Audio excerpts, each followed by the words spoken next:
Tonight, we embark on a journey into the shadows of history, where the Templar vaults of Portugal lie hidden, their secrets sealed by centuries of silence. For generations, the world believed these treasures were lost, swallowed by time, or hidden away in forgotten tombs. But what if those who sought to bury the truth did so with a purpose, to protect something far more dangerous than gold? In the heart of Portugal, beneath ancient chapels and across forgotten castles, the Templars' legacy endures. But it is not just a legacy of knights and wars. It's a trail of forbidden knowledge, concealed artifacts, and maps that chart the course of power, both divine and earthly. These vaults, once filled with relics and scrolls, hold far more than mere treasures. They are keys to a mystery so profound it could rewrite everything we think we know about the past. This isn't a story of ancient knights or lost fortunes. It's about what was hidden from the world and why it had to remain buried. From cryptic symbols etched into stone to relics that defy explanation, the Templar vaults hold a secret so powerful it could change history itself. So ask yourself, what if the Templars didn't just guard treasure? What if they were guarding the truth?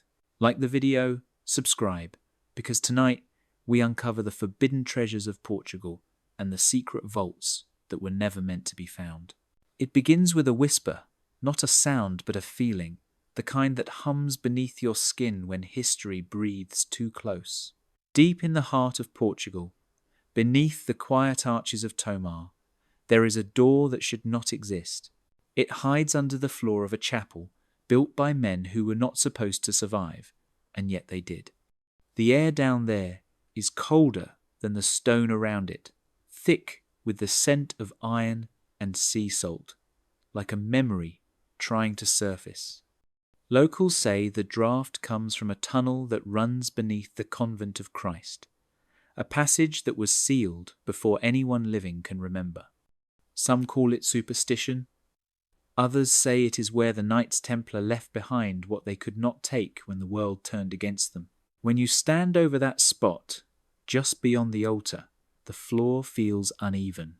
You can almost hear it breathe. The Templars were meant to vanish in the early 1400s. Their leaders burned, their banners torn, their secrets scattered. But Portugal was different.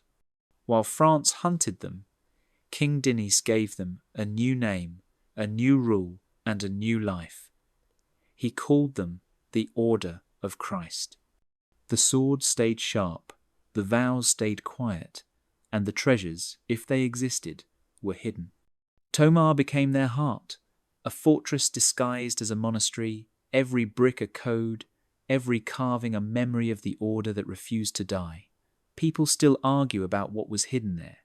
Some say relics, others say maps, but the most persistent rumour speaks of vaults, sealed chambers beneath the convent that contain not just gold, but forbidden knowledge, the kind that rewrites faith itself.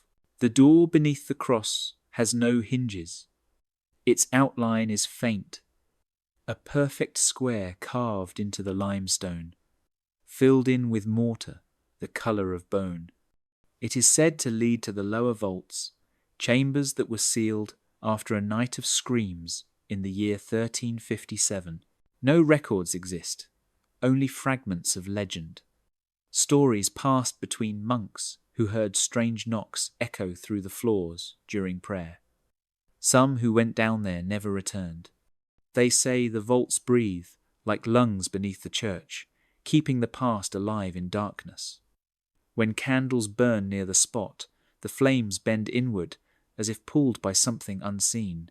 There is a tale told quietly in Tomar about a black-robed knight who guarded the hatch long after the order was disbanded. His armour was found empty one morning, sword still upright in the dirt, pointed toward the chapel. No one ever claimed the body or the blade. It was as if he had melted into the ground he was meant to protect. Even today, during night tours, some visitors say they hear footsteps echoing behind them when no one is there, a door beneath the cross, a secret the Church forgot to forget. Whatever waits in the dark below, Tomar is not gold, not glory, but truth, sealed in stone and salt, waiting for someone brave or foolish enough to open it. It was the night the world tried to erase a brotherhood. In the chill of October 1307, as dawn crept over France, soldiers marched under the order of King Philip IV. Every Knight Templar in the country was to be seized at once.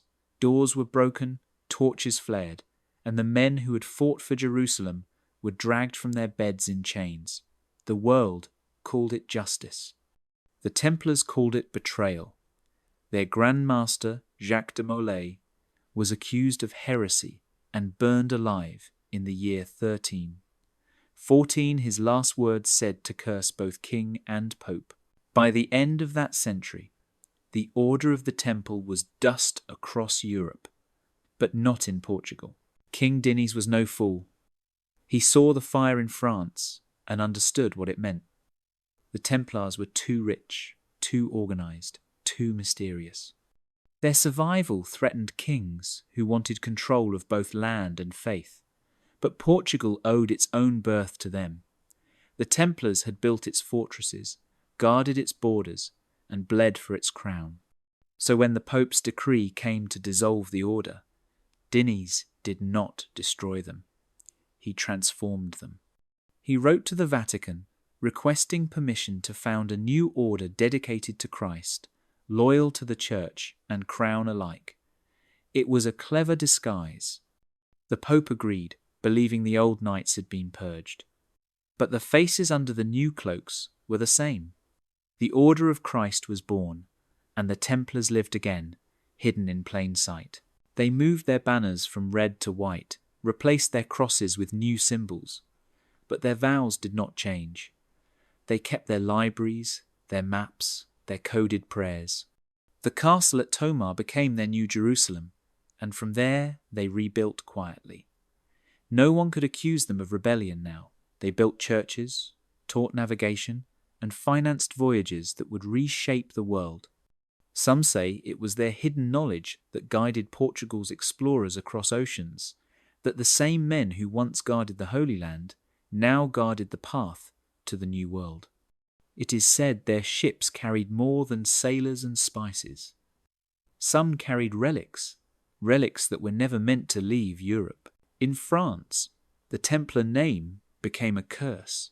In Portugal, it became a whisper of power. The knights learned to speak through architecture, to pray through geometry, to hide their history behind new names. The Order of Christ grew wealthy again, this time not from crusades but from trade. Yet beneath the surface, the same secret network endured. Hidden vaults, sealed ledgers, and passwords that only the initiated could utter. Their motto changed, but their mission did not. Protect the secret, preserve the bloodline, guard the treasure no one could claim. Historians call it survival through politics. But the people of Tomar tell a different story. They say the night the Templars died in France, a bell rang in Portugal, not for mourning, but for rebirth. The order had not fallen, it had shed its skin, and beneath that new cloak, the old flame still burned. Tomar does not look like a fortress at first. It rises from the hills of central Portugal like a stone crown, its walls kissed by centuries of wind and sun. But inside the convent of Christ lies something stranger than any fortress or church. The rotunda, a vast circular chamber wrapped in gold and shadow, was built to resemble the Holy Sepulchre in Jerusalem. It is shaped like an octagon, 8 sides rising toward a painted dome that glows like a night sky. To most who enter, it feels sacred. To those who look closer, it feels like a message. Every column, every curve, speaks in a language of numbers and stars. The Templars designed it to be read, not just seen. Its walls are a compass, its arches a map. Geometry here is not decoration. It is doctrine. When sunlight slips through the narrow windows, It lands on specific points of the floor, tracing invisible paths between carved symbols. Some say these alignments mark the directions of ancient pilgrim routes. Others claim they are maps of constellations, a reflection of heaven built into stone. The number 8, repeated in every pattern, was sacred to the Templars. It meant rebirth, infinity, and the balance between earth and spirit. To them, the rotunda was not just a chapel. It was a machine of light, built to mirror divine order. Monks once prayed here while the sun crossed precise lines of shadow, turning faith into astronomy. Walk deeper into the walls of Tomar, and you feel the shift from church to labyrinth. Narrow corridors twist behind the rotunda. Staircases spiral downward where no mass is ever held. Behind frescoes lie hidden doors, their handles carved into the shape of vines and swords. In the year 1490, masons discovered a passage beneath one of the chapels. It led to a small circular chamber with no altar, only a star cut into the floor. The space was sealed again quietly, without record. The guides will not speak of it. Some believe it was used for initiation rites, where knights took oaths under torchlight, their voices echoing like waves through the stone. The murals inside the rotunda are painted with angels, saints, and ships. Beneath the layers of gold leaf, restorers have found faint sketches of compasses and mathematical grids, hidden geometry buried beneath divine faces. The Templars believed that numbers were the truest prayer, that God could be known through precision. To them, beauty was a form of code. Even the fresco of Christ in the center of the dome is positioned exactly at the intersection of invisible diagonals that match the Temple of Solomon's design in Jerusalem. They recreated a holy place within a fortress, a map within a map. When you stand in the center of the rotunda and whisper, the sound folds around you, circling back from every wall. It feels as if the building listens. Perhaps that is why they built it this way. Not to worship, but to remember. Not to pray, but to record. Tomar is an eye carved in stone, watching the centuries turn, holding a secret geometry that still hums beneath the quiet breath of its walls.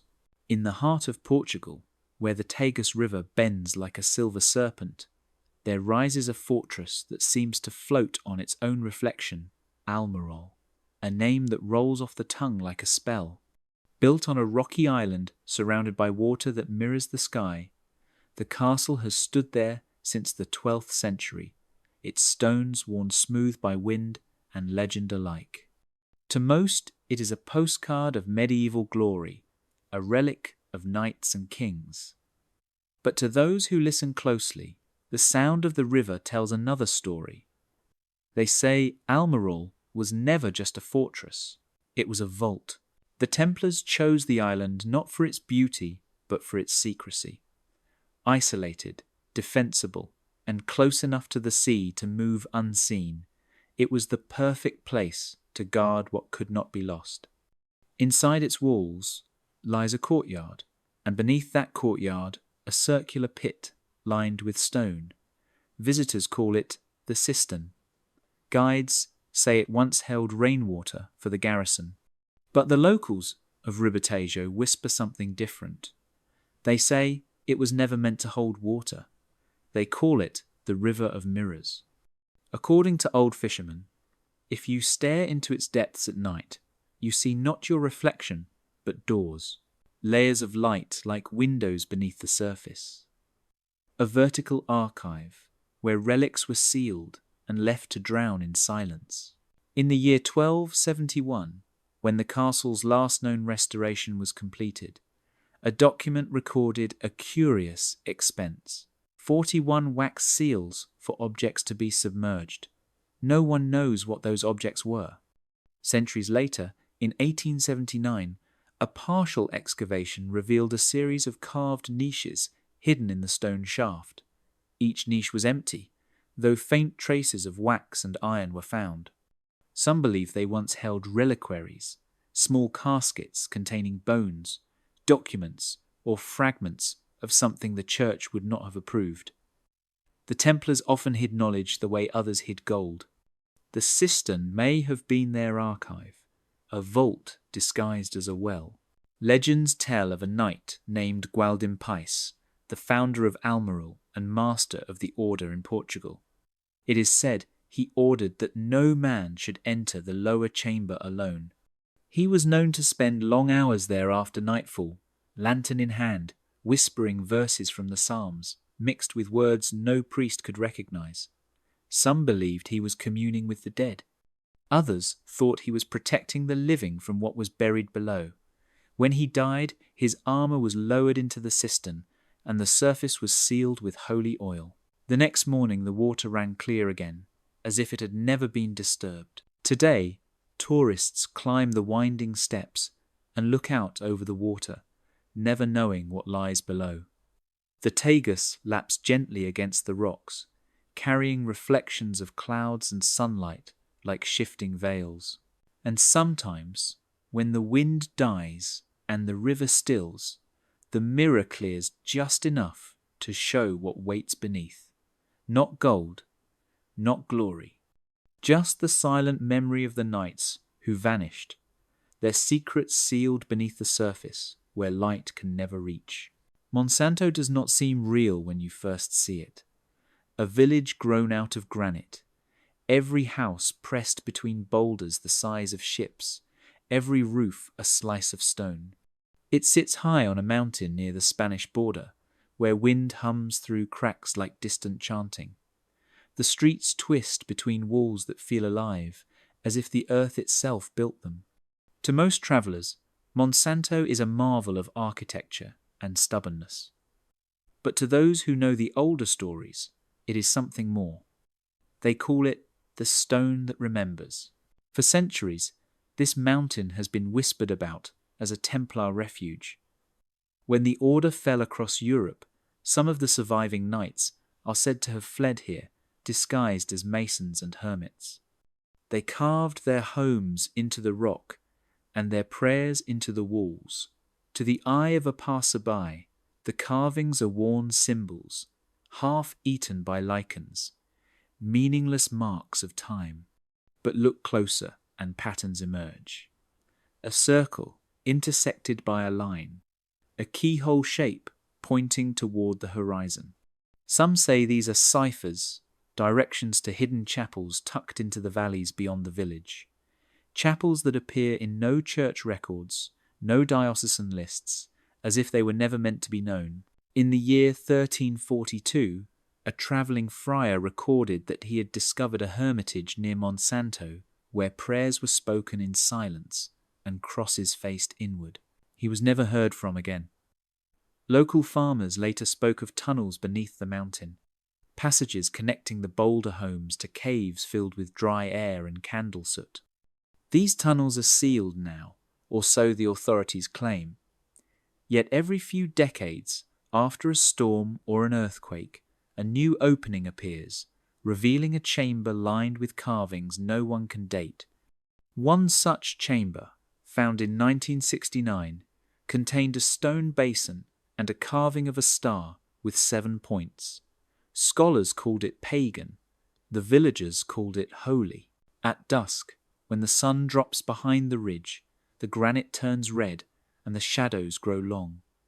It is then that the old women of Monsanto say the stones remember. They speak of faint knocks from inside the boulders, as if someone were carving still. The legend says that beneath the mountain lies a sealed archive, a kind of stone memory, where the last Portuguese Templars hid what they could not burn or carry. Not treasuring gold, but knowledge etched into tablets and maps, leading to sanctuaries across the countryside.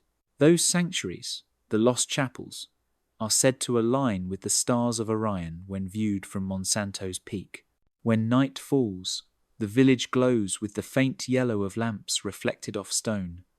The wind carries the smell of moss and old rain. You can almost hear it, the murmur beneath the rock, like breath trapped for centuries.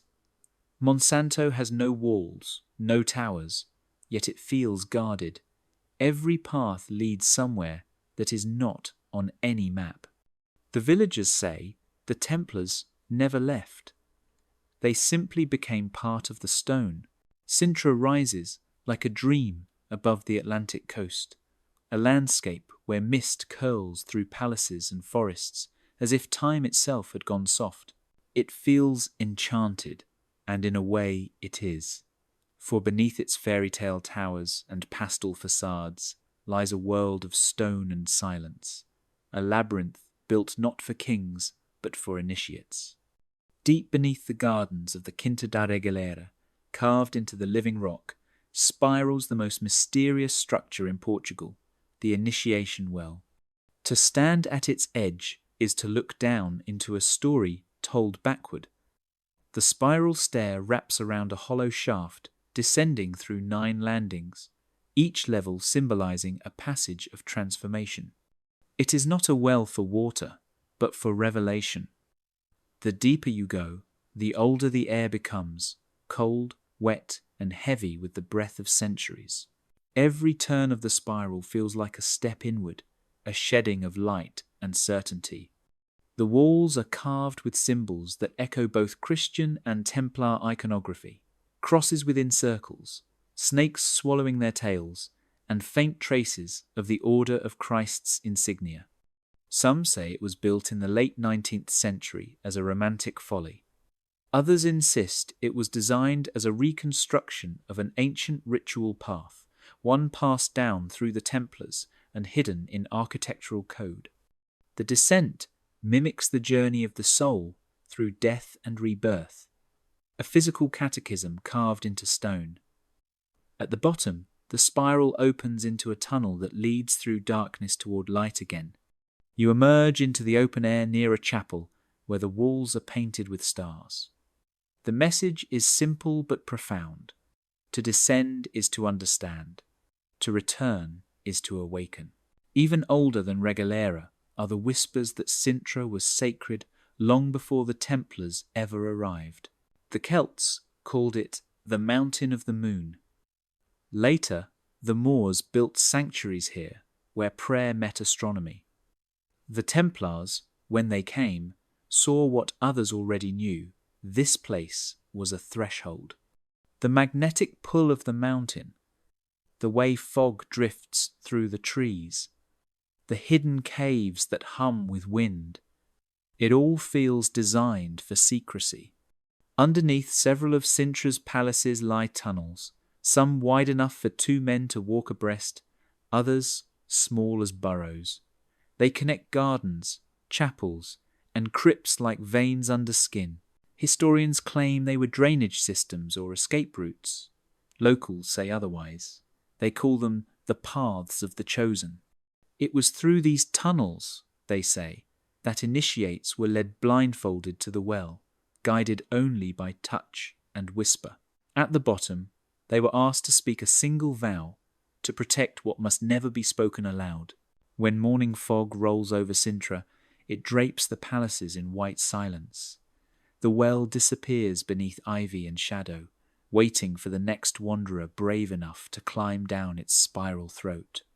And if you listen closely while descending, you might hear footsteps that are not your own, circling endlessly, as if the ritual never truly ended. When the flames of France consumed the Templars in the early 14th century, Portugal chose a different kind of fire, not the fire that destroys, but the one that forges. In the year 1310, King Dinis petitioned the Pope for permission to form a new order of knights. He called it the Order of Christ, a brotherhood of discipline and piety devoted to serving God and crown. The Pope agreed, believing the Templar ashes had cooled, but behind the parchment and seals, the same hearts still beat. The men who had built castles, guarded pilgrims, and whispered over coded maps now swore their vows again under a new name. The Templars were not gone. They had changed their robes. The charter of the Order of Christ mirrored the Templar rule almost word for word, only softer less alarming to papal eyes. It spoke of obedience, chastity, and service, but between the lines, the old codes remained. Their first Grand Master, Gil Martins, had been a Templar himself. The order inherited not just Templar lands, but their archives, libraries, and secret correspondences. Every document was sealed under the king's protection. No outsider was allowed to read them. What was destroyed in France was preserved here under royal law. The same oaths once sworn before the cross of the temple were now whispered beneath the red cross of Christ. Over time, the order grew beyond its origins. The Pope granted it independence from the Church in matters of property and policy, a privilege no other order possessed. This meant the knights could fund their own projects, control their ports, and send ships beyond the edge of known maps without asking Rome for permission. It was a perfect disguise. By the 15th century, Portugal's explorers were sailing under banners bearing the red cross of the Order of Christ. Prince Henry the Navigator, its Grand Master, used the order's immense wealth to fund voyages across Africa and toward the unknown Atlantic. Historians call it the Age of Discovery, but it was also the age of coded expansion. The Templars had once dreamed of finding Jerusalem. Now their heirs sought the ends of the earth. Their symbols reappeared quietly. Compass roses carved into chapel floors. Crosses embedded in harbour walls. Every expedition had a religious blessing, but its maps held strange markings, coordinates that pointed not to trade routes, but to places of pilgrimage and power. The Templars had been builders of fortresses. The Order of Christ became builders of empires. But the spirit behind both was the same: to safeguard knowledge too dangerous for kings or priests to own alone. Even today, in the archives of Tomar, whole collections remain sealed, their wax unbroken for 600 years. The official explanation is preservation. The unofficial one is protection. Whatever truths the Templars carried into Portugal survived in ink, locked behind royal signatures. The harbours of Lisbon may have opened to the world, but the vaults of the Order never did. Beneath the red cross, the old vow still whispers. The mission is unchanged. Guard the secret. Hide it in plain sight. At the far edge of Portugal, where the land falls into sea and the wind never rests, there is a cliff called Sagres. It faces the Atlantic like a question. Here, in the 15th century, stood a man whose vision would redraw the map of the world. Infante Henrique, known to history as Henry the Navigator, built a small fortress overlooking the waves. Within it, he gathered sailors, astronomers, mathematicians, and mystics. Officially, it was a school of navigation. Unofficially, it was something stranger, a continuation of a much older order. Henry was not just a prince. He was the Grand Master of the Order of Christ, heir to the Templars who had fled the flames of France. The banners that fluttered above Sagres bore their red cross, bright against the salt air, a sign that the Brotherhood still guided from the shadows. The school was no ordinary academy. Inside its walls, sailors studied portolan charts, hand-drawn maps of the Mediterranean, laced with lines that radiated like spider webs. These lines, called rumb lines, marked directions between ports, but the Order treated them as more than mere navigation aids. They saw them as sacred geometry, reflections of divine order on the surface of the world. The compass roses painted on those maps echoed the stars above Sagres. Legend says Henry's chapel at the fortress contained a tiled floor that was itself a map of the heavens, a star chart showing routes across oceans not yet sailed. When the sun hit its centre, the light traced a path toward the southwest, the direction of the unknown. The men who came to Sagres believed they were not just explorers, but initiates. They fasted before voyages, took oaths in candlelight, and studied the constellations as if they were scriptures.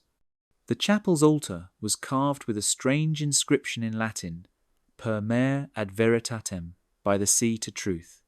It was a motto that echoed Templar ideals, the pursuit of divine knowledge through discovery.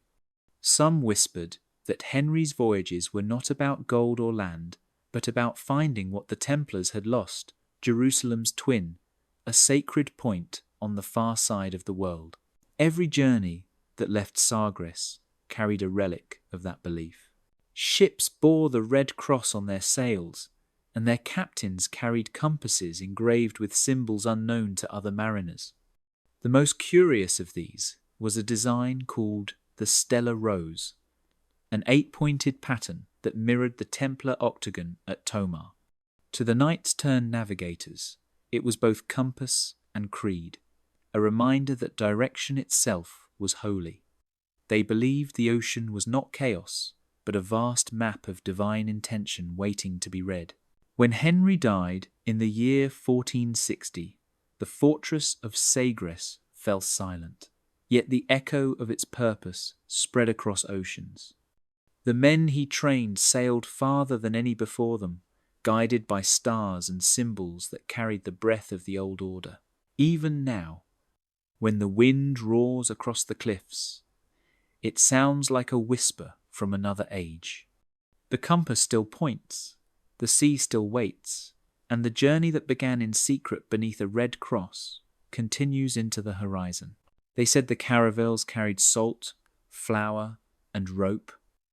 They said their holds were packed with barrels of water and crates of provisions for voyages that would last months.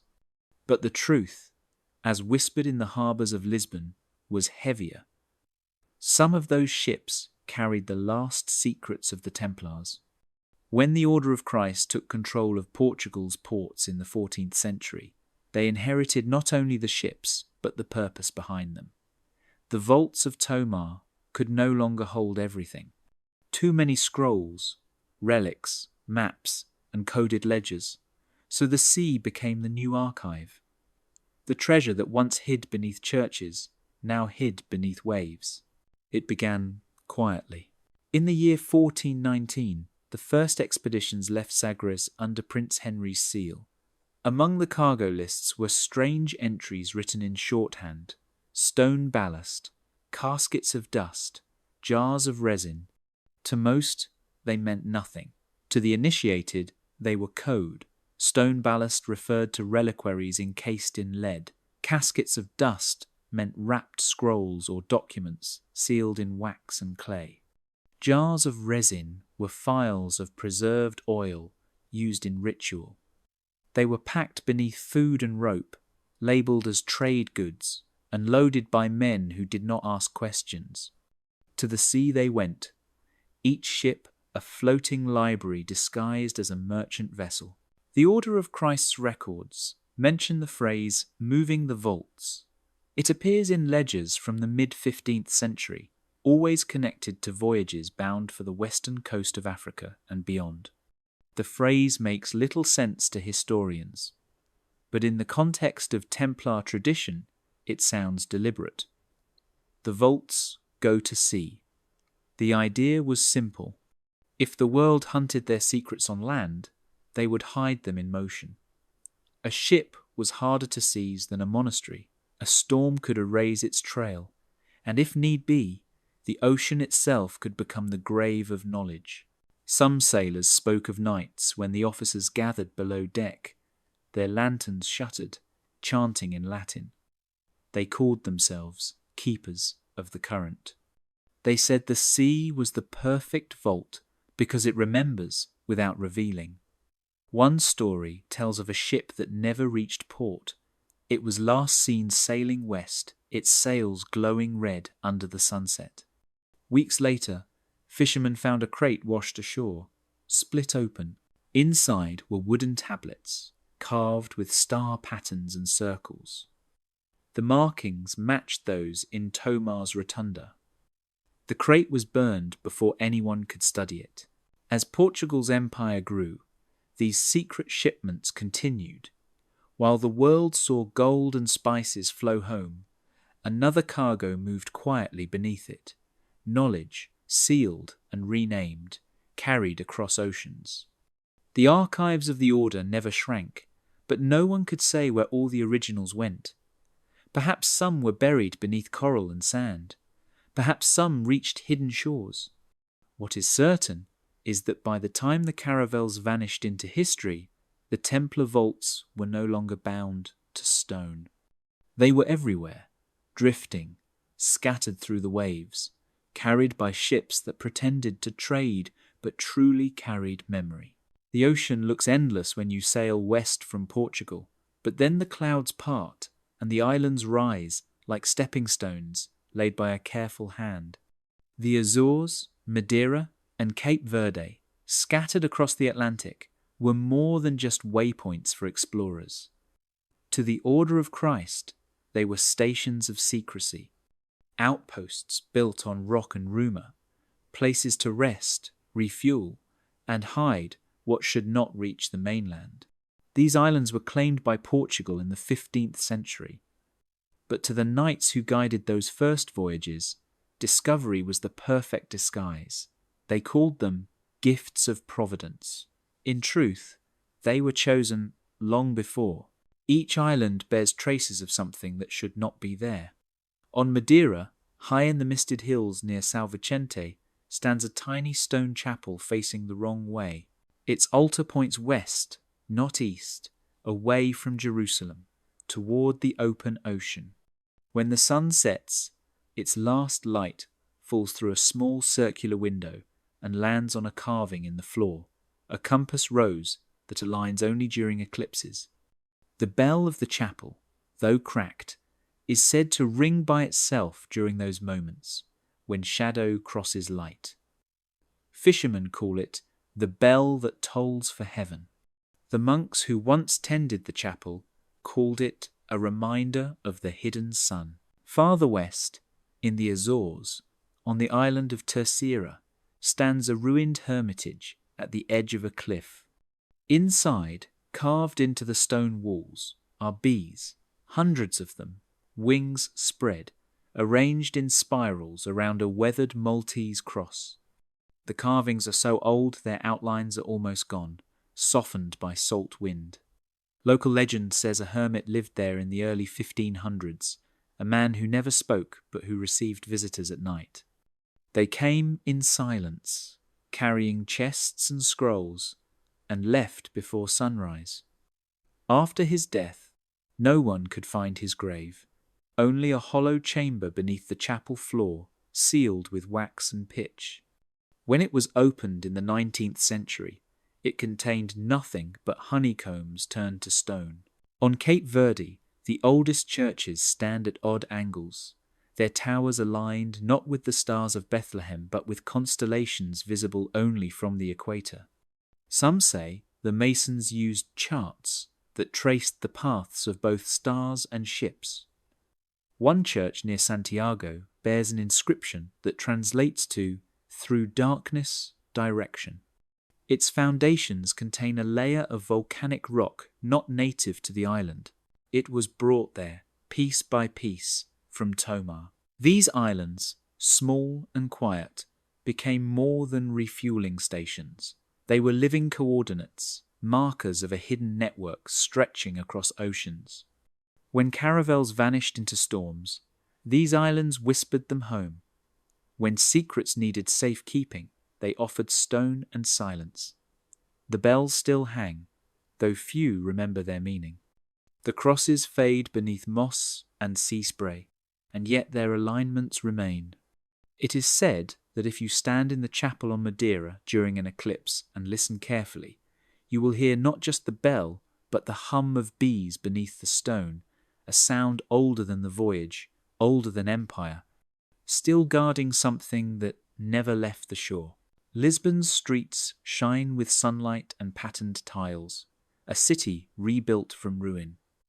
But beneath the Baixa district, beneath the tidy grid of post-earthquake order, another city sleeps. It breathes through cracks in the cobblestones and smells faintly of salt and stone dust. Locals call it Lisboa Subterranea. Archaeologists call it the Roman Galleries, a network of vaulted chambers discovered by accident in the year 1771 after the Great Earthquake tore the city open. The tunnels run beneath the old downtown, their arches slick with centuries of condensation. When it rains, the water rises through the floor, as if the river itself were trying to reclaim the past. Tourists visit when the city allows, but most of the labyrinth remains sealed, unreachable. They say not all the tunnels are Roman, some are older. Some belong to no age at all. Workers who repair the metro tell stories of finding bricked doorways behind the walls, arches built of black stone that tools cannot cut.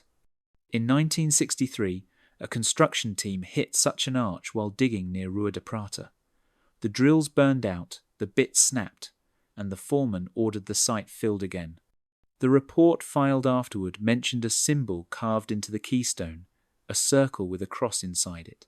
The same mark appears in Tomar and Almirol. Historians brushed it aside as coincidence. But the masons who built Lisbon's new city after the quake had found traces of the same tunnels centuries earlier. They called them the Drains of the Templars, a name spoken half in jest, half in fear. Before the earthquake of 1755, Lisbon was a city of steep alleys and secret vaults. The Templars owned property near the river, and their commandery stood close to where the Baixa now stretches in perfect lines. Some believe they built escape routes running toward the hills of Alfama and out to the shore. When the order fell, these tunnels were sealed. But earthquakes are impatient with secrets. The quake cracked the old city open, exposing walls no one could identify. In the chaos that followed, the new planners filled the gaps and paved over them. The grid above became a cover, clean and rational, hiding the ruins beneath. Every few years, when heavy rain floods the drains, strange objects surface. A fragment of carved marble, a coin bearing a cross, a shard of glass etched with stars. Most are quietly collected and stored. A geologist who studied the galleries in 2009 reported that some of the mortar contained minerals not found in local rock. Another mystery buried beneath bureaucracy. At night, when the trams have stopped and the Baixa sleeps, the tunnels sigh. The air shifts as if the earth is exhaling. Some say you can hear footsteps echoing below, soft and deliberate. The old stories claim that a sealed chamber still waits under the riverbank, guarded by that unbreakable arch. Behind it lies a staircase that leads nowhere and everywhere, a relic of an order that never truly vanished, only went underground. The morning of November 1st, 1755, began like any other. Bells rang for All Saints' Day. Candles flickered in churches, and the smell of wax and incense floated over Lisbon's narrow streets. The sky was clear, the sea calm. Then, just before 10, the earth began to roar. Walls shook, towers twisted, and in a single minute the city cracked open. The earthquake came without warning, swallowing houses, churches, and people alike. Flames burst from shattered kitchens, spreading through the wooden roofs, the air filled with dust and screams. Then the sea fled. The Tagus River pulled back, leaving ships stranded on the mud, their anchors scraping like claws. Moments later, the tide returned as a wall of water. It rolled through the lower city, carrying fire and bodies with it. The earthquake that destroyed Lisbon also revealed what had been hidden beneath it. When the fires finally died, what remained was ruin. Churches had collapsed, palaces had turned to ash. The royal archives were lost, or so the officials said. But amid the chaos, strange discoveries surfaced. In the ruins of a chapel near Baisha, workers found a vault filled with parchment chests marked with the red cross of the Order of Christ. Most were too burned to read, but one ledger survived. Its pages were singed, its ink smudged, but a single line stood clear. Objects relocated prior. No date, no signature. Just those words, written as if by someone who already knew what was coming. Historians later claim the ledger was from 1754, a year before the earthquake. It belonged to a small chapter of the order that had continued to manage church lands long after its power had faded. The entry may have referred to relics moved from one archive to another, but to those who studied the hidden side of the order, it read like something else, a warning, a confession. Perhaps the objects were not relics at all. Perhaps they were part of the old Templar inheritance, still watched over in silence. If so, someone had moved them just in time. Rumours spread quickly. Some said monks had been seen carting crates out of Tomar weeks before the quake. Others claimed ships left the harbour carrying sealed boxes bound for the Azores.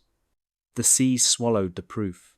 Yet the precision of that phrase, objects relocated prior, echoed through history like a whisper that refused to die. In the rebuilding that followed, the city's leaders hired engineers to flatten the old streets and raise a new Lisbon of symmetry and light. The past was buried under wide boulevards and measured order, but the survivors, who had seen the ground open, still spoke of shadows moving beneath the rubble, of tunnels uncovered and sealed again. The quake had destroyed nearly everything, yet in its destruction it exposed fragments that did not fit any plan. A staircase that led to nowhere, a door behind a collapsed altar, a vault whose walls smelled not of smoke but of salt. Lisbon rose again, cleaner, brighter, safer. But deep under the marble squares and tiled facades, the fault lines remain. The city that was erased still breathes beneath the one that replaced it, and somewhere, perhaps, the relocated objects wait in the dark, untouched by fire, untouched by time. The fires of the Inquisition are remembered for their smoke, but not for their silence. In the 16th century, when Portugal joined the machinery of the Holy Office, it promised to root out heresy, witchcraft, and forbidden knowledge. What most never saw was the other side of those trials, the quiet work that happened after the confessions, after the executions. The inquisitors were not only judges, they were collectors. Every raid, every arrest came with an inventory. Books, relics, bones, and boxes were seized, labelled, and stored. To the public, it was purification. To those behind the scenes, it was preservation. The Inquisition, for all its brutality, became a secret library. The first Lisbon tribunal opened in 1540. Within a year, its records show a pattern. For every soul condemned, a list of possessions was written in the margins. A crucifix of unknown origin, a chest with 6 locks, a manuscript in Latin bound with red thread. These were never burned, they were moved. The confiscated objects disappeared into the vaults of monasteries loyal to the crown and the Order of Christ. It was said that Tomar received the most delicate shipments. The same stone fortress that once hid Templar gold now hid heretical knowledge. The inquisitors worked slowly, methodically, and with a strange sense of reverence. They catalogued relics with care, marking them with codes instead of names. Some documents describe these items as dangerous, others as too valuable to destroy. When questioned centuries later, officials claimed they had been lost to mould and neglect, but fragments survive. A letter from 1562 mentions a shipment of texts of foreign geometry and faith. Another from 1580 lists bone caskets of unproven saints. These were not errors, they were clues. There are stories of priests who risked their lives to copy certain pages before the originals vanished. One wrote that the Inquisition's true purpose was to decide who could guard what had once been guarded by the Templars. The trials, he said, were smokescreens. The accused were sacrifices to distract from the transfer of knowledge. When a mystic was burned, his writings were not destroyed. They were absorbed, filed, hidden in vaults that the public would never see. By the 17th century, the Lisbon Tribunal had become one of the most organized in Europe. Behind its iron doors, secret rooms were built into the walls, narrow and windowless, used not for prisoners but for storage. During the earthquake of 1755, when the city collapsed, these rooms were spared. Decades later, workmen uncovered one of them filled with charred boxes sealed with wax. The contents were never made public. The Inquisition was meant to end superstition, but it became a machine for collecting it. It turned heresy into heritage, faith into record. The names of the condemned faded, but their possessions endured, passed from torch to vault, from vault to archive, from guardian to guardian. When the flames went out, the silence continued, and in that silence the inventory grew, a hidden catalogue of everything humanity feared to remember, yet refused to forget. Walk through any church built in Portugal during the reign of King Manuel, and you will see the same strange beauty repeating everywhere. Ropes carved in stone, knots twisting into infinity, seashells blooming on doorways, and spheres wrapped in delicate metal rings. Historians call it Manueline style, a celebration of the sea and empire. But beneath its decoration lies a language few can read. The carvings speak in code. They belong to the same lineage that once whispered through the Templar walls of Tomar. Every rope is a symbol of voyage and binding, every sphere a sign of the heavens, and hidden among them, almost invisible, the bee returns. Small, discreet, and perfectly placed on choir stalls, on lecterns, and even in the patterns of tiled floors. The cipher of bees and spheres is not just art, it is a memory disguised as ornament. The armillary sphere, the great emblem of the age, was King Manuel's chosen mark. It crowned his ships, his coins, and his palaces. Officially, it represented navigation and cosmic order. Unofficially, it mirrored the Templar idea of divine geometry, the belief that the heavens themselves were a map of creation. Sailors trained under the order of Christ carried it as both tool and talisman. The rope motifs that wound around windows and arches were not merely nautical. They symbolized the unbroken bond between heaven and earth, between the spiritual and the material. Together, the rope and the sphere became a message written in stone, a creed of voyage and faith intertwined. Then there are the bees. At first glance they seem harmless, decorative details tucked into carvings of flowers and vines. But their placement is deliberate. In the old Templar code, the bee meant resurrection and sacred work. To the Merovingians before them, it represented blood made divine. In Manuelin churches, the bees return just as Portugal's empire begins to rise.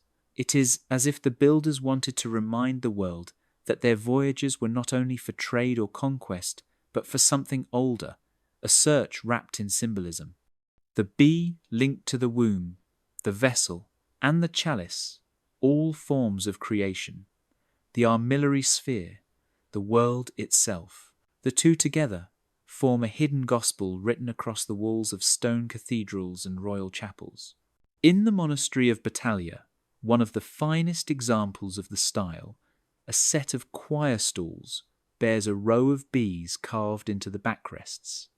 Each bee faces east, toward the altar, and above them the ceiling ribs form intersecting circles like planetary orbits. No one knows who carved them, but the pattern is identical to diagrams found in Templar manuscripts. Even the knots carved into the stone columns follow mathematical ratios connected to sacred geometry. The masons who built these wonders were no ordinary craftsmen. They were keepers of memory, encoding belief into form. So the next time you see a manuline window draped in stone ropes and crowned with spheres, look closer. Hidden among the curls and anchors, a tiny bee waits. It hums softly in silence, a messenger from another age, whispering that the voyage was never only across the sea. It was also inward, toward the mystery of creation itself. In the quiet heart of Tomar, behind the convent walls where sunlight filters through cracked shutters, there is a stair that no one climbs. Locals call it the Escada Morta, the Dead Stair. It sits between two stone corridors that were sealed centuries ago, its entrance barred by an iron gate so old that even the rust looks ancient. The stair rises in a perfect spiral before stopping against a blank wall, a journey without a destination.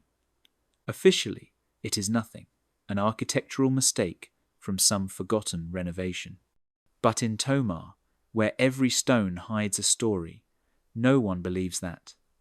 The masons who work in the convent whisper that once every 100 years the stair is used again. They do not say by whom. The first record of the Dead Stair appears in a maintenance log from 1612.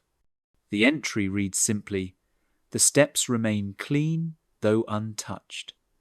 When workers inspected it that year, they found no dust, no cobwebs, and no footprints.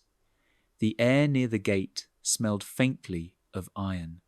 The masons noted that breathing close to it made the tongue taste of metal, as if the stones themselves exhaled something from deep underground. Later, when they tried to measure the stair's depth, they found that it descended 9 turns before ending at a smooth wall with no door, no crack, no seam. And yet, sound behaved strangely there. If you dropped a coin, you never heard it hit the floor. It simply vanished into silence. Legends say the stair was built by the last members of the Order of Christ during a secret renovation in the late 15th century. The project was never listed in royal records. According to local stories, the stair was used for a ritual of remembrance, performed once every century to mark the transfer of guardianship over something hidden within the convent's walls. Only 3 men were allowed to descend. They carried candles and keys made of silver. When they returned, they sealed the gate and swore an oath that bound their tongues for life. None of their names survive. In 1974, after the Carnation Revolution, a team of restorers reopened part of the convent to the public. When they reached the section containing the Dead Stair, the air temperature dropped by several degrees. The iron bars were cold enough to fog glass. One worker claimed he heard a low hum coming from below, like a bell struck underwater. He quit the next day. The report filed afterward describes the site as stable but inexplicable. To this day, the stair remains sealed. The guards at Tomar say it is locked for safety. The locals say it waits for its next century. If you stand by the gate at dusk, when the light turns red and the church bells stop ringing, the air feels heavier. You might taste metal on your tongue. You might feel the breath of the unseen rising through the gaps. The Dead Stair does not go nowhere. It goes where no one has yet dared to follow, into the quiet heart of something that never wanted to be found. Regalera rises from the mist of Sintra like something dreamt rather than built. Its turrets twist toward the clouds. Its gardens unfold like riddles, and its stones seem to hum with secrets that have nothing to do with the century it was born in. Built in the early 1900s for a man named Antonio Augusto Carvalho Montero, Regalera was meant to be a home. Instead, it became a memory rebuilt from fragments of the past, a labyrinth of tunnels, wells, and symbols that echo the oldest whispers of the Templars and the Order of Christ. Montero was a collector of esoteric knowledge, a man obsessed with alchemy, Freemasonry, and the lost codes of the knightly orders. To design his estate, he hired the Italian architect Luigi Manini, who shared his fascination with secret meanings. Together they created a place where every wall and every path seems to ask a question about what has been forgotten. At first glance, Regalera is simply beautiful. Gothic arches, spiral towers, fountains shaped like stars, and windows carved with celestial symbols. But once you step inside, beauty turns to mystery. Beneath the gardens lies a network of tunnels that connect the chapel, the grottos, and the wells. The most famous of these is the Initiation Well, a spiral descent lined with columns and arches that lead deep underground. At the bottom, the path splits into passages that lead to a small chapel, where the walls glow faintly with gold dust mixed into the plaster. It feels like walking through a ceremony that has not yet ended. Montero filled the estate with symbols that seem centuries older than he was. The Templar cross appears on gates and ceilings. Serpents coil around pillars beside the face of the Virgin. The floor of the chapel bears an inverted pentagram surrounded by the words Per Spiritum Sanctum, a phrase used in old initiation rites. Even the layout of the gardens forms a pattern visible only from above, a cross overlaid with a spiral, a fusion of geometry and faith. Some scholars think Montero was recreating what he believed to be the hidden architecture of the soul, a map for rebirth. Others say he built it as a tribute to the forgotten brotherhoods who kept the flame of the old mysteries alive through the centuries. Locals tell softer stories. They say Montero never walked his estate alone. At night, lights moved through the tunnels, and the sound of chanting echoed from the chapel long after midnight. After his death in 1920, the estate passed through many hands, but no owner ever lived there long. The walls seemed to resist comfort. When restorers began repairs in the late 20th century, they found sealed doors behind frescoes and stairways that ended in darkness. Some led nowhere. Others circled back to the same point, as if the house were folding in on itself. Today, Regalera is open to the public. Visitors climb its towers and descend its wells, unaware that they are walking through a carefully reconstructed ghost story. Montero's dream was to give form to a memory the world had tried to forget, and in doing so, he built a modern castle filled with old ghosts. Every corridor hums with their silence. Every tunnel remembers the sound of a secret once spoken underground. It was found in a trunk that should not have existed. In 1948, during renovations near Porto, workers uncovered a chest buried beneath the floor of an abandoned house. Inside, wrapped in oilcloth and sealed with wax, lay a rolled parchment that smelled of salt and smoke. When unrolled, it revealed a map unlike any other. Portugal was there, drawn in fine ink, but layered over it was another coastline, faint yet precise, the outline of the eastern Mediterranean, the Levant. Two worlds folded into one, as if someone had tried to stitch history together. Across the map's surface ran stains of wine, circles of sea salt, and faded annotations written in Latin. Some were names of towns, others of saints, but none of those saints existed. It was a map that bled at the edges, a relic of faith and geography that refused to stay still. Scholars later called it the Tomar Palimpsest, after the watermark of the Order of Christ faintly visible beneath the layers of ink. Radiocarbon dating placed the parchment between the late 14th and early 15th centuries, the same period when Portugal's navigators began pushing beyond familiar shores.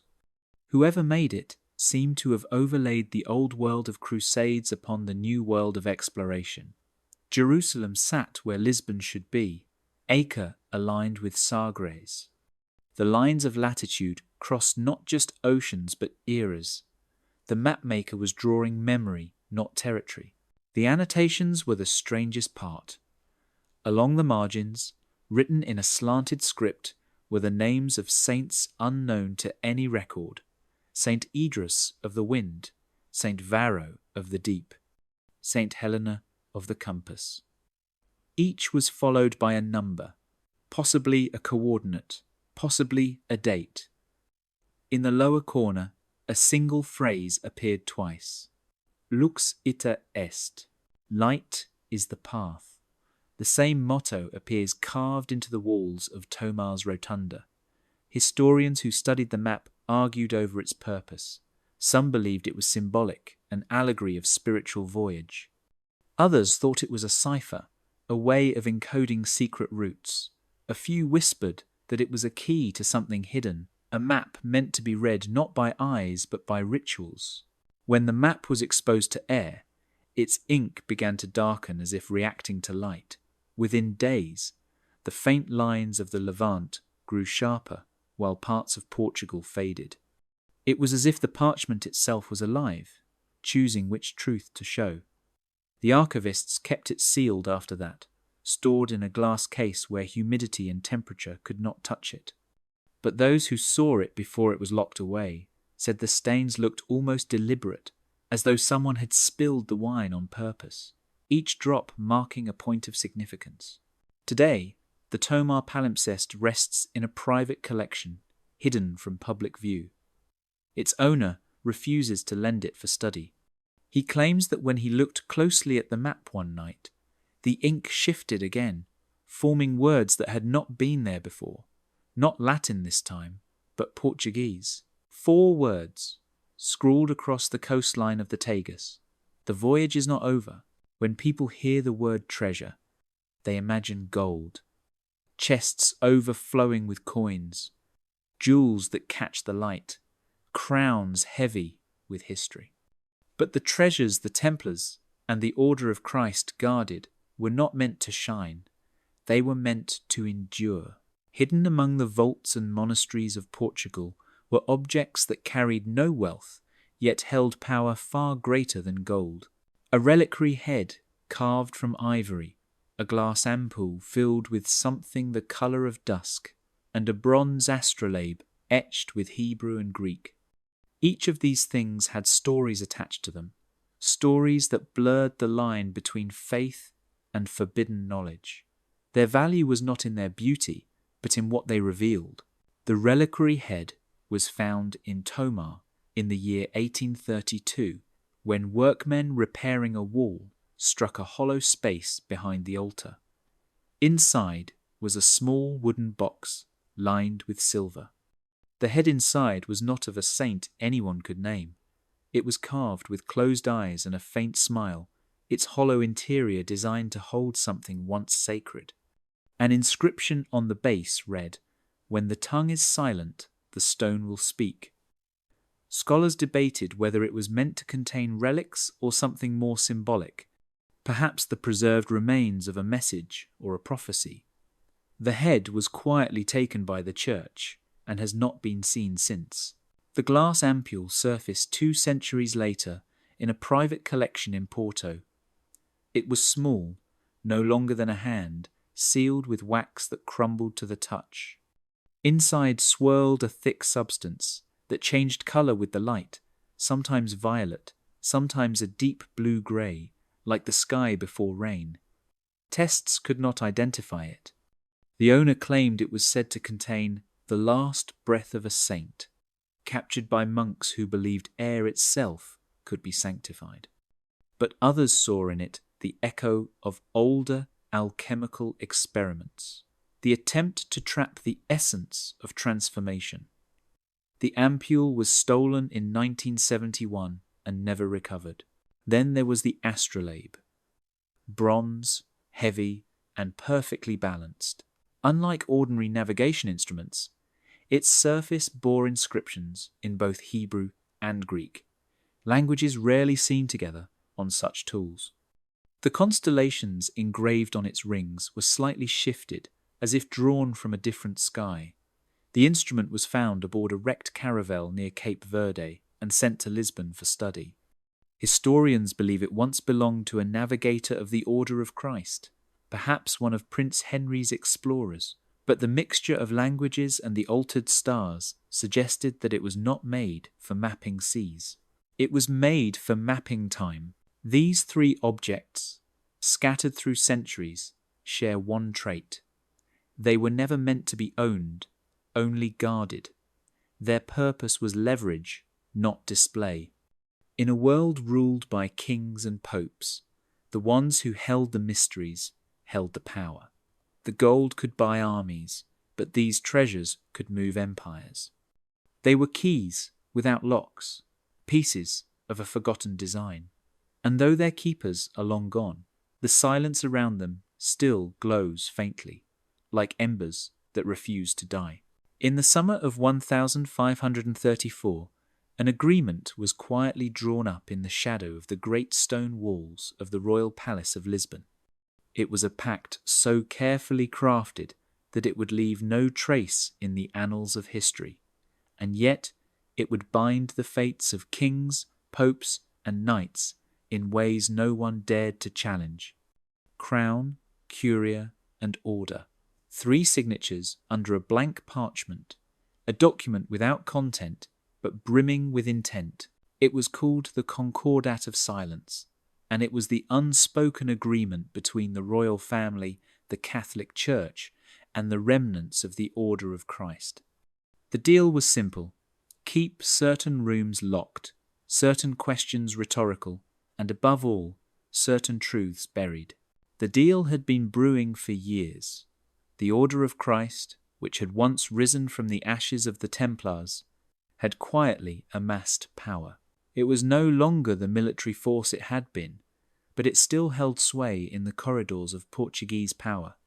The Crown, in desperate need of a military and spiritual ally, had turned to the Order for support, but not without conditions.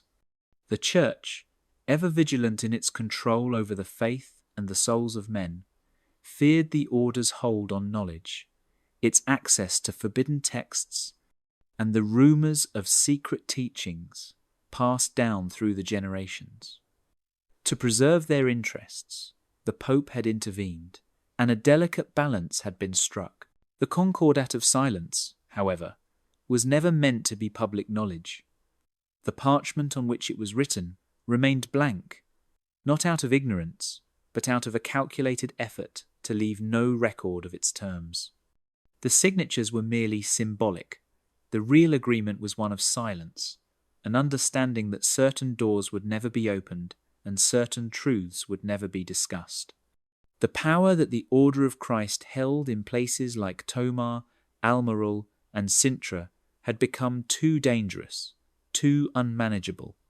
There were rooms in the monasteries and castles where no one dared enter, places where relics and books older than the Vatican itself lay dormant. The Concordat was not a document of law, but of control.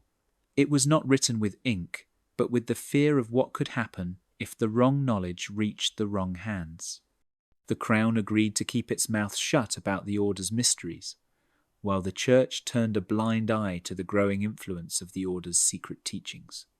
The royal family would protect the Order's holdings, and in return, the Order would lend its support when needed, its knowledge of the stars, of navigation, and of the deep currents that ran beneath the surface of European politics. There were whispers that the document's terms were far darker than anyone knew. Some believed that the Concordat included more than just the protection of knowledge. It was a promise to keep certain bloodlines hidden, to protect a legacy that could threaten the very foundation of the Church's power. The Order, with its deep connections to the Crusades, to the mysteries of the East, and to the ancient rites of the Templars, was a shadow that lurked just beyond the reach of history. The Concordat of Silence kept its secrets well, and its legacy still echoes through the halls of power. Those who know about it are careful not to speak, for even today, certain questions remain rhetorical, unanswered, left hanging in the air like a challenge no one dares to take up. In the year 1893, a group of engineers arrived at the Convent of Christ in Tomar with one simple goal: to open a long sealed chamber. The church, an imposing fortress built centuries before, was home to 1,000 secrets, many of which lay buried in its foundations. For years, rumors of hidden rooms, lost treasures, and cryptic writings had swirled around Tomar. The engineers had been called in to investigate a passage that had long been suspected to lead to a forgotten vault, one that had eluded all previous attempts to uncover it. But what they found that day, in the shadow of the great octagonal tower, would not be treasure. Instead, it would be a mystery that no one could solve, a silence that would linger long after the rope had snapped. As the engineers set to work on the task at hand, the air was thick with anticipation. For generations, the sealed chamber had been a topic of discussion among historians and treasure hunters. But no one had dared to breach it. The walls were too thick, the passages too intricate. For years, the keys to its secrets had been lost. Yet, in one final desperate push, the engineers set their sights on the ancient vault, determined to uncover whatever was hidden within. The ground trembled slightly as they began their excavation, the sound of tools scraping against the stone echoing through the empty halls of the convent. The foreman, a seasoned man who had overseen many such operations, stood at the front, guiding the workers. His face was grim, his eyes fixed on the task ahead. The walls of Tomar were known for their age and resilience, and they offered no easy answers. But today, it seemed, they might finally give up their secret. After hours of labour, the wall began to give way. The stone crackled and groaned as it shifted, revealing a narrow passage, dark and cold. The engineers worked in silence, their breath rising in clouds in the chilly air. And then, at last, they were inside. But the moment the breach was made, something shifted in the atmosphere. The air, thick with dust, grew heavier, almost stifling. Candles flickered violently, their flames casting eerie shadows on the stone walls. The foreman's face paled as the strange sensation of something unseen filled the room. He motioned for the others to proceed cautiously, but just as they began to enter the chamber, a loud snap rang out. One of the ropes, a lifeline securing the team to safety, broke with a loud crack, sending a chilling silence through the air. The foreman looked down at his hands, his face tightening with concern. He reached for his diary, determined to document the event, but his words would never make it to the page. With a final gasp, the foreman's diary ended mid-sentence. A single word scrawled across the page: sopro, breath. It was the last word he ever wrote. The workers who had witnessed the breach were never able to explain what happened that day. The chamber remained sealed once again, and the strange events that followed were dismissed as nothing more than superstition. The foreman's body was found near the entrance, but the cause of his death was never determined. Some say he died from a heart attack. Others claim the atmosphere inside the chamber was too thick to breathe. The chamber remained closed, and the mystery of what lay inside was never revealed. Today, the Convent of Christ still stands in Tomar, its secrets locked away, its forgotten chambers waiting for the next generation to try and fail to uncover what lies beneath. Along the banks of the Tagus River, where the water laps softly against ancient quays, there is a story told only in whispers, passed down by the fishermen who know the river like the back of their hands. These men, who ferry their small boats between the shadowed edges of convents and hidden piers, speak of something that moves in the darkness, something older than the city itself. They call it night cargo, and it is said to be a secret carried by the river under cover of night, from one side of the Tagus to the other. The fishermen speak carefully, their eyes darting to the water, always wary of who might overhear. In their world, Silence is a form of protection, and some things are better left unsaid. One night, after a storm had swept through the river, a brass-bound trunk was pulled from the murky depths. The fisherman who discovered it wasn't the first to find such a thing, but this one was different. It had no markings, no signs of age, only a patina of salt, as if it had been travelling across the sea, not the river. He opened it cautiously, expecting to find the usual relics, old coins, worn books, the things lost in time, but instead there was nothing wet, nothing that should have been inside a trunk pulled from the river.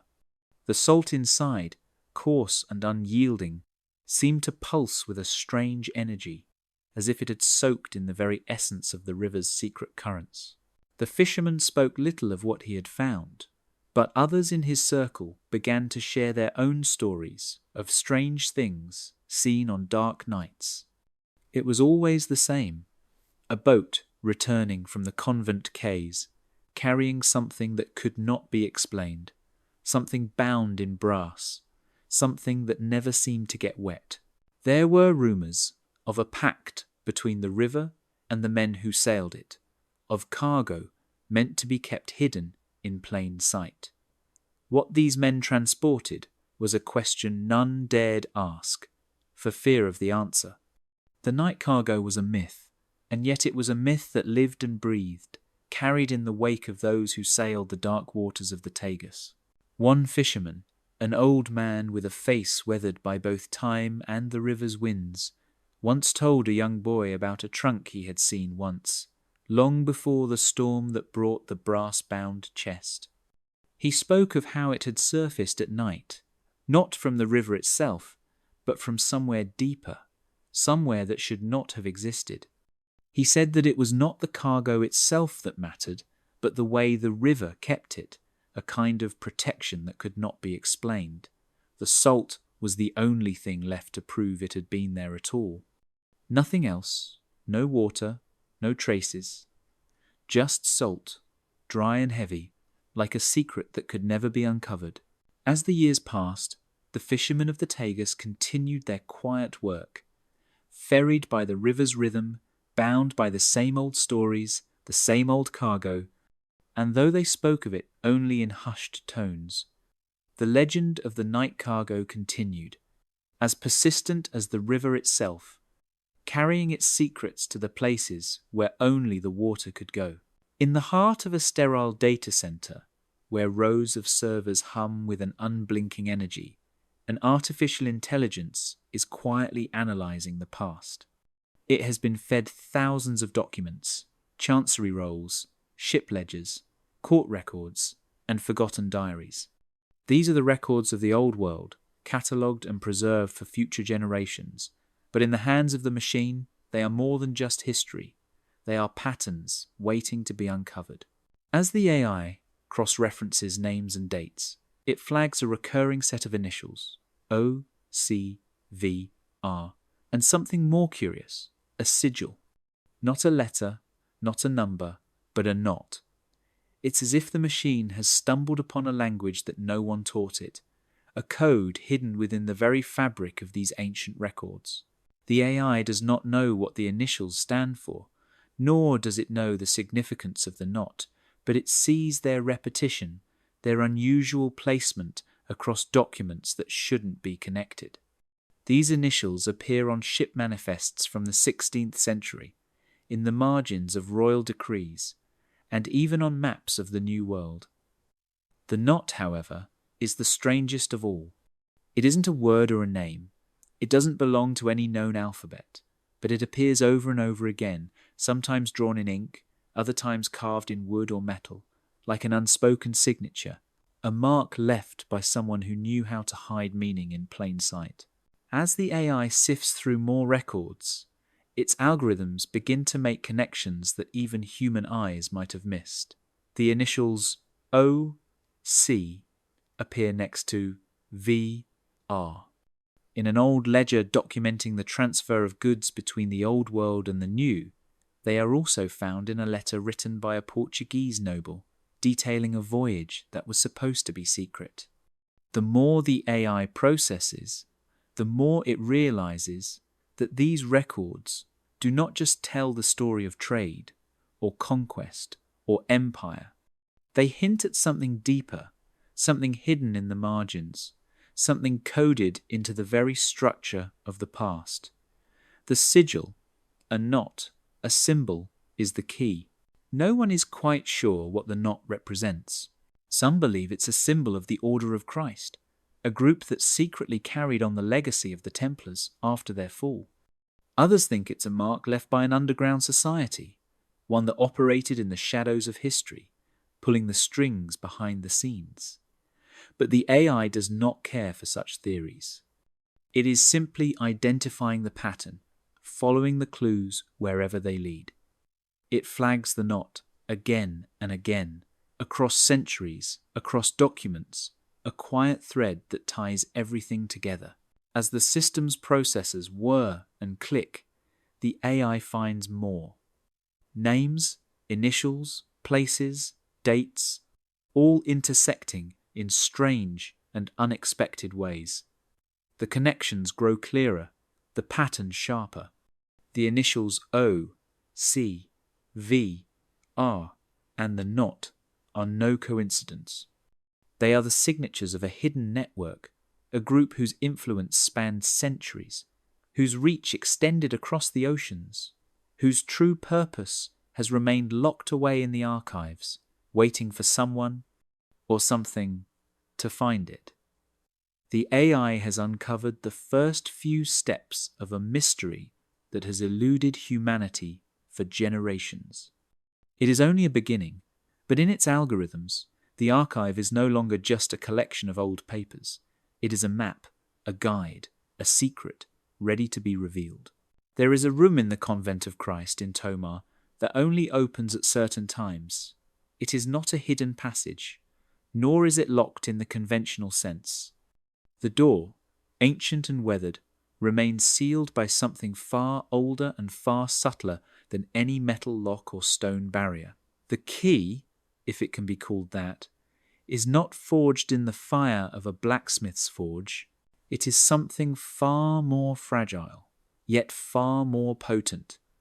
An arrangement of words, actions, and timing. This key requires no keyhole, no turning mechanism.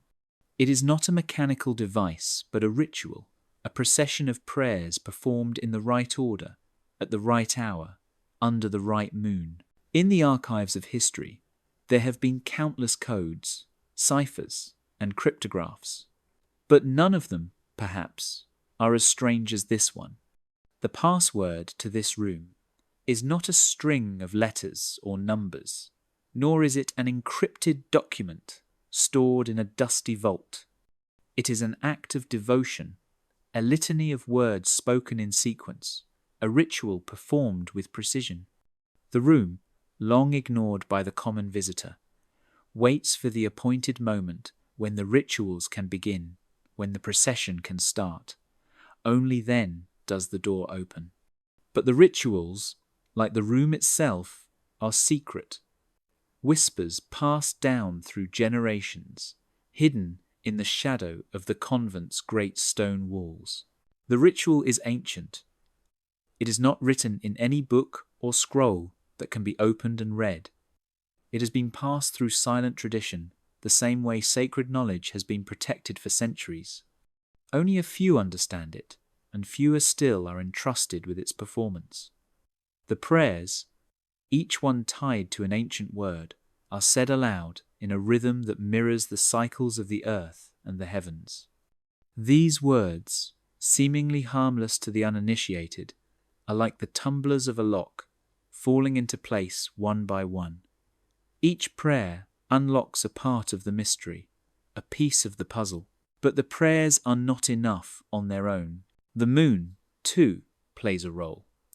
A specific moon, the kind of moon that casts shadows in just the right way, the kind of moon that makes the stone walls of the convent seem to breathe. It is only under the watchful gaze of that moon that the room reveals itself. The ritual of the litany, performed in the proper order, under the proper sky, is the key to the hidden space. It is a form of cryptography that transcends the written word. The rituals themselves become the cipher, the prayers, the encryption, and the room, the final, locked treasure. What lies inside is anyone's guess. Some believe it is a secret too powerful to be shared. Others say it is a treasure, not of gold or jewels, but of knowledge, something that could change everything. But whatever it is, it waits in silence, hidden not by walls or doors, but by the sanctity of the ritual itself. In the end, the key is not just the prayers or the moonlight. It is the faith that has kept it hidden for centuries, the belief that the room is not just a physical space, but a place of spiritual significance, a place where the past, present, and future converge. This is the final key, the last secret of the Templars, a treasure more elusive than any other, a ritual, a procession, a litany, not a lock. When the door finally opens, it does not reveal piles of gold or glittering jewels, no dragon's hoard waiting to be plundered. What it reveals instead is something far more subtle and far more dangerous. A thesis, carefully arranged in the heart of the room. The relics are not just random objects, but carefully placed, as if someone had arranged them with the precision of a star chart. Each artifact seems to represent a piece of a larger puzzle, a map that is not of physical space, but of time, of lineage, and of power. It becomes clear that the treasure inside this hidden chamber is not one of material wealth, but of knowledge, a knowledge that has been guarded for centuries, hidden in plain sight, and protected by rituals, prayers, and silence. As you step closer to the relics, the pattern becomes even more evident. The genealogy is written not in words, but in the layout of the objects themselves. It is as though the very arrangement of these pieces traces the course of a great voyage, a journey through time and space, across oceans and centuries. There is something deliberate about the way these relics have been placed, a map of sorts, but not one of places, rather one of connections, of who begat whom, of bloodlines intertwined with power and purpose. It is a sailing route, but not a journey of ships. It is the journey of an idea, a lineage, a secret passed down, not through a single family, but through the currents of history. But then, as you stand there, contemplating the meaning of these relics, a single question rises above the rest, a question that outlives the treasure itself. What is more dangerous, the truth or the power it transfers? This question hangs in the air, unanswered, like the shadow of the objects around you. The truth is often regarded as something pure, something to be sought after. But what if the real danger lies not in the truth itself, but in the power that it carries? What if the truth, when revealed, doesn't simply inform, but transforms, shifting the balance of power, changing the course of history? The power of truth is not in its revelation, but in its ability to alter the world around it. And in this chamber, with its star charts and sailing routes, its relics and its genealogies, the truth is not a simple answer, but a catalyst, a force that can reweave the fabric of society or tear it apart. It is this power, more than the treasure itself, that has been hidden for so long, guarded by rituals and secrets, by doors that open only at the right time, under the right moon. As you step back from the relics, the question lingers in your mind, echoing through the silence of the room. The treasure may have been found, but the real question remains, a question not just of history, but of the future. What will you do with the truth, now that it has been uncovered? And what will it do to you?